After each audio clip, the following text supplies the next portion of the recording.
Thank you, Madam. Madam, a direct connection can be drawn between the policies of the government and the continuing educational backwardness of Muslims. In both higher education and schooling, Muslims want to get formal education, but because of government apathy and negligence, Muslims drop out of the education system is sooner than children of any other community. The government UDIC data, Madam, covers school education, says that Muslim student representation gradually declines from class 6 onwards and reaching its lowest in class 11 and 12.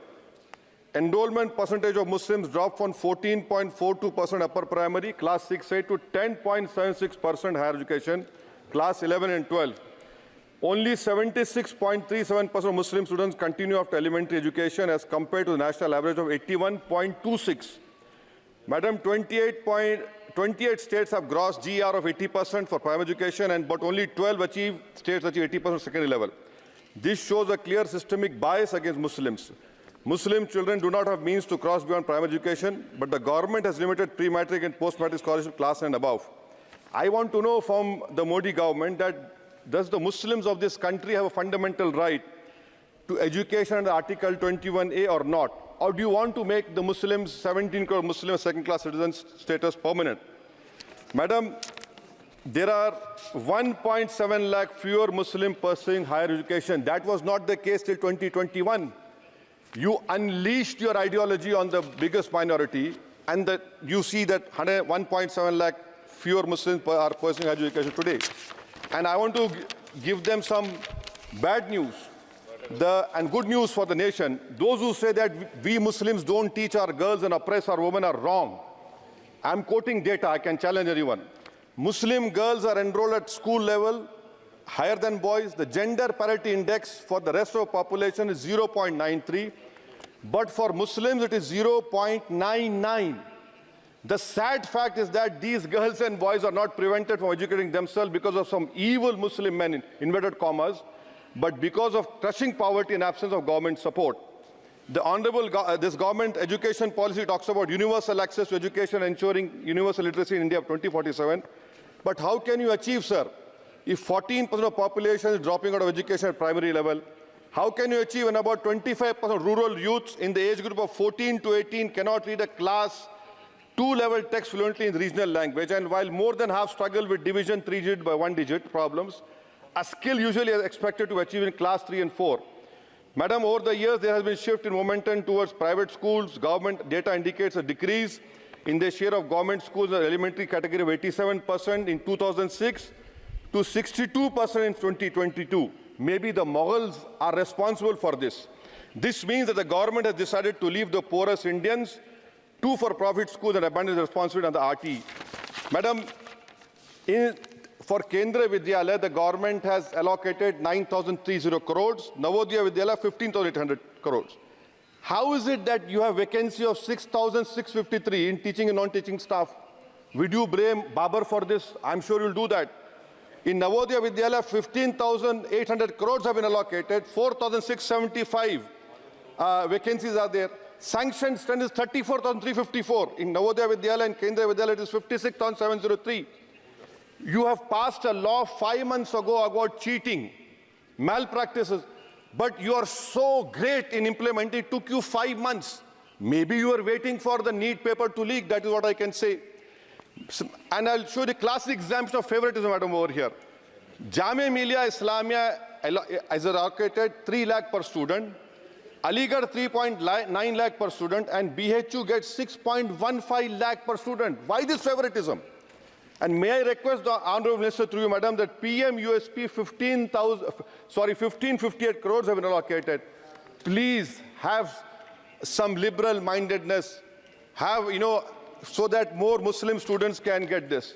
Your HIFA scheme, Madam, HIFA scheme, 39,720 crores have been sanctioned for 103 institutions. 22 are IITs, 12 are AIMs. These people can pay back money. How can Jamia Millia and AMU pay back money? I don't know who has told you this. And more important, madam, 29% of graduates and above in India are unemployed. And half of them do low-skilled jobs. This is for you to understand. And may I come to Jamia Millia, madam? Jamia Millia, you have no permanent vice chancellor. Why Why is it that a registrar is not even qualified to hold that post? Why is it that a standing council is running the Jamia Millia? And please inquire that why 438 crores have been given HIFA, whether competent construction companies have been given or someone has been on the basis of favoritism. How is it, sir, that the present status of 100 years old Jamia Teachers Association, their office has been sealed, their body has been dissolved, there is no funds to run the university, to pay outsourcing staff, to build for building maintenance, no research grant? I demand that registrar and the standing council to be immediately removed. Now, coming to Aligarh Muslim University, there are 1,400 daily. मैं खत्म कर रहा हूँ 2 minute में. AMU daily wage workers are 1,400, temporary 1,559. Why don't you regularize them?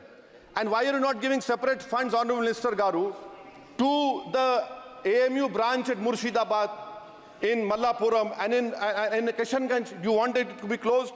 Madam, as of July 2023, the share of ST-OBC in senior professors is even lower. I'm giving you figures, madam. In central universities, there are 66.29 general teaching staff.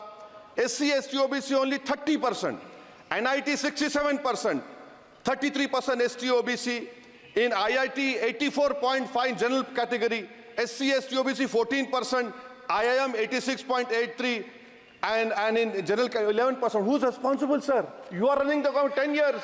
You are running the 10 years. And lastly, madam, Manani, sir, this complete lastly, NCRT has been given 500 crores.